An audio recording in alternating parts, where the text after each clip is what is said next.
Today I want to talk about this Bernardo sliding table saw. I've been using it for the last 4 months and I would like to share some additional facts and details about the machine as well as my overall impression. Before we do that, let me explain you why I decided for this specific saw and where I was coming from.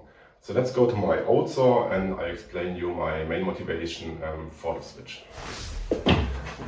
So that's my old saw. I'm sure many of you know it. It's very common when you get started with woodworking, and I was honestly very happy over the last 4 years of usage. It's just at some point I definitely reached the limit of that saw, and that was last summer when I was building a beechwood dining table and I had to process 6 centimeter thick raw slabs of beechwood, and that almost killed the saw, to be honest. And what I was wishing for back then was, first of all, a slightly larger work surface or an outfit table, for example, more power, obviously, and some sort of a sliding mechanism. These wishes sort of set the baseline in terms of requirements for a replacement saw, and after doing a lot of research, comparing a lot of different machines, I eventually ended up with the Bernardo sliding table saw. So one key concern I had when I was looking at sliding table saws was the footprint of such a machine. And that's definitely one of the huge advantages of these kind of saws. They just don't require a lot of space. You just put them away and they are gone.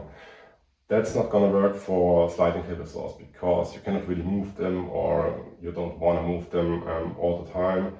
So it's just a completely different game. And just to show you that a sliding table saw can actually work in a small workshop, let me show you my setup. Okay, so now I moved the camera in one corner of the room and I zoomed out as much as I could, just to give you like an overall impression on the size of that room. I think it's like 6 meters on 5, something like this, I don't know. And as you can see, if I just move around, I'm almost getting caught by the fence. And yeah, sometimes that's a bit of an issue, but to be honest, you can work around it because you can just simply move it away if you don't need it, right? So if I want to work here, then I just move it there.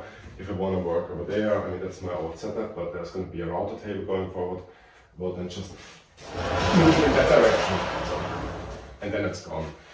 Yeah, it's not ideal. Yeah, it's a bit of effort to basically move the table around. But in the end, I think it's fine, right? I mean, it's a small room, and the advantages of having like a sliding table definitely outweighs the disadvantages in terms of space, in my opinion.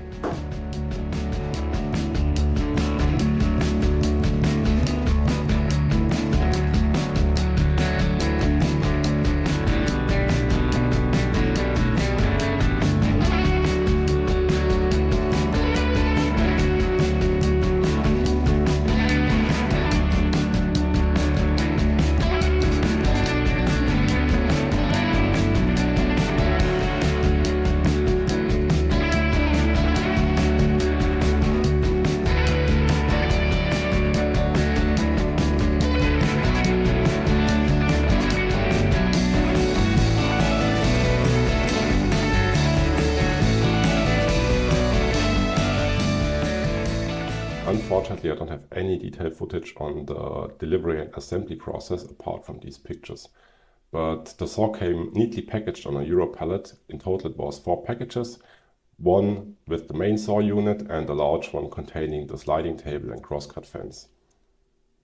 The included manual sufficiently describes the overall assembly process, but misses out on some details, especially on the adjustability in my opinion. For the overall assembly, I would roughly calculate 3 to 4 hours without fine adjustment, and for some parts I would definitely recommend 2 people because you gotta lift the heavy main saw unit onto its base. So now let's take a closer look at the machine. The black outfit tables to the right and at the end of the saw are made of aluminum. The main work surface is made of cast iron and super heavy and sturdy. The slat, which you can see to the left, is also made of aluminum. And now here's why it's so nice having a cast iron machine table. So that's my old saw, and I think the table is made of aluminum. And as soon as I switch on the saw, you can see the screw is literally dancing around and moving a lot. And now let's do the same highly scientific test on my Bernardo cast iron machine table. As you can see, no matter where I place the screw, be it in front of the blade, next to the blade, on the sled, there's simply no movement at all. The screw basically stays where I put it. Moving on to the crosscut sled. As you can see me demonstrating here, the sled is running super smooth. You can push and pull it with one finger and it's completely effortless. As the name of the machine suggests already, the total length of the sled is 1.60 meters. But you need to take the position of the crosscut fence into consideration, which you can change by the way, but it takes away a bit of space, and in my specific case I'm left with 1.40 meters. Speaking of the crosscut fence, which is also made of aluminum, you can actually extract it, which comes in very handy. So you just loosen that screw, extract it, make your cut, and once you're done, just put it back in and you're basically back at the default setting. So far, I haven't come across a use case where I needed so much cutting length. Like any sliding table saw, it's obviously also equipped with a flip stop mechanism attached to the crosscut fence. It's running within a T-nut, and I guess the motion could be a bit smoother, to be honest, but that might be just a bit of a detail here. In the end, it does what it does and serves its purpose. One level below, you'll find this adjustment wheel. That's used to change the angle of the crosscut fence. In order to do so, you just loosen it. It's essentially just a screw. Change the fence to whatever angle you need, tighten it again, and make your cut. And these are the screws I mentioned before, which need to be loosened in order to adjust the relative position of the crosscut fence to the sliding table. Jumping to the rib fence. Once released, it's running super smooth along the guide. I know it doesn't look like this in the video, but that's my fault and not the machine's. There's a small adjustment wheel right underneath that black part that lets you fine-tune the whole motion of the fence across the work table. I'm actually very pleased how solid and rigid the fence is. There is no movement at all, neither at the beginning nor the end of the fence if you apply force against it. What you see me demonstrating here is also a very useful feature, especially from a safety perspective. You can pull back the fence away from the saw blade, which eventually prevents material from being stuck between fence and the blade that could in the worst case cause kickback. Speaking of useful features, here's another one, and that's the fine adjustment of the fence, which I absolutely love. It's an amazing feature. If you need to perform a crosscut of a super wide piece, you might actually run into a situation where the rib fence gets into your way. But the thing is, you can actually just take it off the guide normally, which I cannot really demonstrate here because I'm an idiot and I put the saw too close to the wall. In that situation, you can still simply fold it away, as I awkwardly demonstrate here. So now let me demonstrate how to change the saw blade. First in the agenda, just remove the dust collection hood. Then you need to locate a small hole left to the saw blade and eventually insert this black tool that's coming with the saw to basically lock the spindle in place. And then you can just use simply a wrench to loosen the nut on the saw blade. Once that is done, you want to apply some extra care when removing the nut and the washers. If they slip, they can actually fall into the saw base or the dust collection system, and you're going to be spending a lot of time searching for them. Now I can simply remove the saw blade and repeat the entire process in reverse, and that includes the extra care. Just saying it again. Taking a closer look at the riving knife. One thing I really like is the overall adjustability. The set screws that I'm indicating here allow for super precise adjustment of the riving knife, and you can actually tilt it in each dimension and direction. But there's one important limitation I want to highlight. The riving knife does not go deep enough to perform a concealed cut. It will always sit slightly above the blade. In case you have to perform a concealed cut, for example when working with laminated boards, then the only way to accomplish that is basically to take it off. But then, when putting it back on, you will have to readjust it again, and that can be a bit tedious. The adjustment of the cutting height is done using the solid hand wheel, which gives you also great control. The overall movement of the blade is absolutely frictionless and smooth. In this shot you can also see what I was referring to before when we were talking about the riving knife and concealed cuts. Adjusting the blade angle is easy and straightforward. The machine relies on a two-wheel system. The small wheel that I'm indicating here is basically used to lock it all in place. That's actually a feature I really like, because essentially it's a mechanical lock and it ensures that the angle stays as is and doesn't suddenly change after like the third cut or so. As you can see, I'm using one of those bevel boxes to measure the exact angle. They're actually quite handy if you know how to operate them, especially if you manage to put them on the correct side of the blade. Anyways, the main wheel is quite heavy and solid and provides very precise feedback with each small adjustment, which makes it very easy to dial in whatever angle you want. Another accessory that I was really looking forward to is the small little helper here. That's mainly used if you want to perform a rip cut on the sliding table, for example when rough cutting raw lumber to take the live edge off. Typically a step before you head over to the jointer for further processing. Now sit back, relax and enjoy a few shots of me showing how I trimmed off the live edge from this piece of oak and later on sliced it down into smaller balls.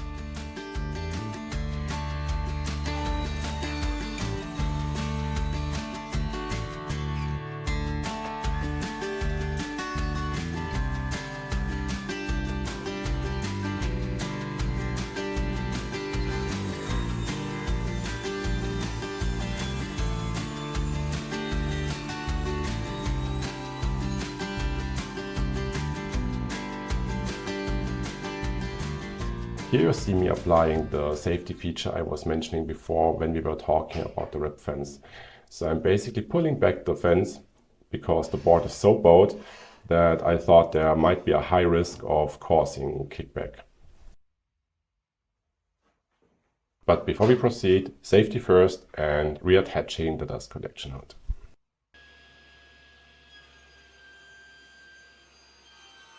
This shot actually illustrated quite nicely how easy and effortless it is for the machine to process solid hardwood like this oak slab. After showcasing now the main features of the machine, let me say a few words about the whole calibration and adjustability. Before we actually start, let me recommend a couple of tools that I found very helpful when going through the whole adjustment process.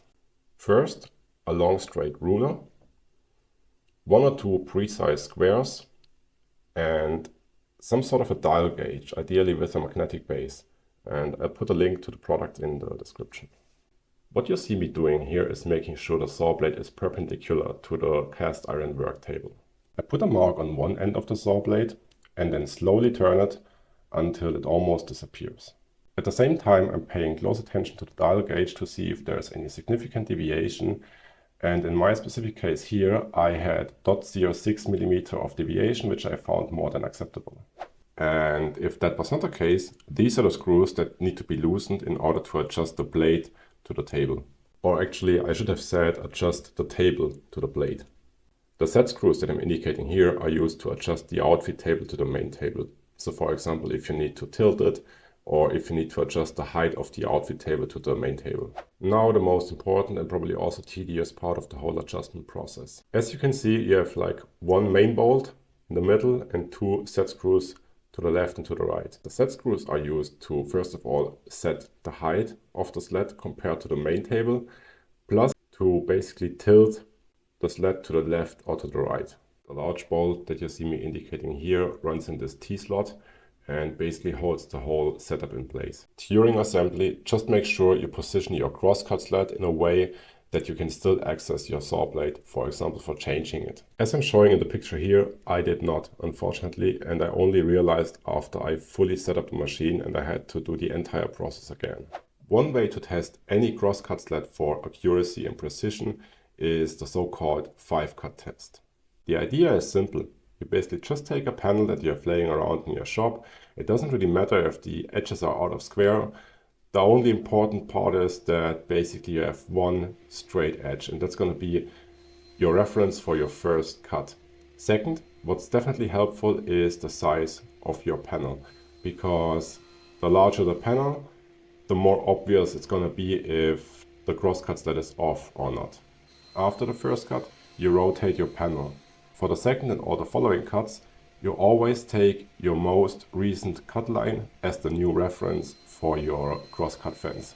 The whole process ends after you performed 5 cuts.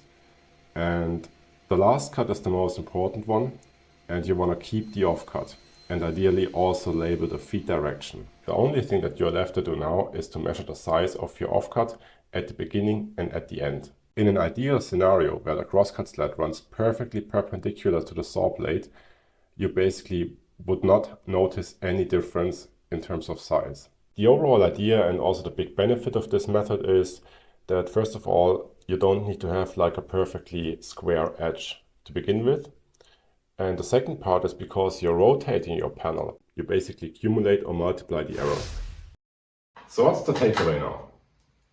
I personally really like this machine. I know it's not perfect, it has some issues and deficits here and there when it comes to the whole adjustability part maybe, and sometimes also when it comes to accuracy and precision, especially when it comes to repeatable cuts. But overall, I would say you get a lot of machine for your money. And I mean, I just mentioned the whole adjustability. I mean, it's tedious, right? But in the end, at least you can adjust literally everything on this machine, which is a huge benefit. And what I probably like the most is the super heavy cast iron machine table and obviously also the sliding mechanism. So now the question is, do you actually need such a huge sliding table saw like mine? Why not just continue working with a benchtop table saw like the Devoider was having? And the answer is, it depends. It depends on your budget, it depends on your space, and that's probably the most important point. It depends on the project you are doing. My projects typically involve the processing of raw lumber, and the efficiency gains I made after installing this saw compared to my old setup is just huge. For example, as I showed in the video, if you just want to break down a piece of hardwood. In my old setup, this would have required a series of different tools. And that's what costs you a lot of time and also efficiency, in my opinion. Because